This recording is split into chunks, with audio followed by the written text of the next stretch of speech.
ভারতের সাবেক অধিনায়ক মহেন্দ্র সিং ধোনিকে ব্যবহার করেই রাজনীতির মাঠে থালাপতি বিজয়ের বিশাল জয়। ভারতের রাজনীতিতে এবার দেখা গেল ক্রিকেটের দারুণ প্রভাব। আর এই গল্পের কেন্দ্রে আছেন ভারতের সাবেক অধিনায়ক মহেন্দ্র সিং ধোনি এবং জনপ্রিয় অভিনেতা ও রাজনীতিবিদ বিজয় থালাপতি। তামিলনাড়ুর রাজনীতির মাঠে এখন সবচেয়ে আলোচিত নাম বিজয়, আর তার উত্থানের পেছনে বড় শক্তি হয়ে কাজ করেছে ক্রিকেটের আবেগ। 2026 সালের বিধানসভা নির্বাচনকে সামনে রেখে থালাপতি বিজয়ের দল তামিলাগা ভেট্রি কাজাগাম ধীরে ধীরে শক্তিশালী রাজনৈতিক দলে পরিণত হয়। দলের নেতা বিজয় থালাপতির জনপ্রিয়তা আগেই ছিল, তবে সাধারণ মানুষের কাছে আরও দ্রুত পৌঁছে যেতে তারা বেছে নেয় এক ভিন্ন কৌশল। আর সেই কৌশলের বড় অংশ জুড়ে ছিল ক্রিকেট এবং ধোনির জনপ্রিয়তা। বিজয়ের মাথায় হঠাৎ আসলো তামিলনাড়ুর মানুষের হৃদয়ে জায়গা করতে হলে ধোনির মতো জনপ্রিয় হতে হবে।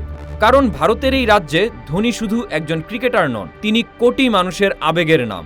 বিশেষ করে চেন্নাই সুপার কিংসের সমর্থকের কাছে ধোনি যেন পরিবারের একজন সদস্য। এই আবেগকেই কাজে লাগিয়েছে বিজয়ের দল।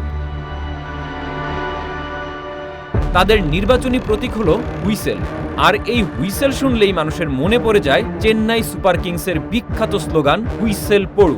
ফলে বিজয়ের রাজনৈতিক সভাগুলো অনেক সময় ক্রিকেট মাঠের গ্যালারির মতো মনে হয়েছে।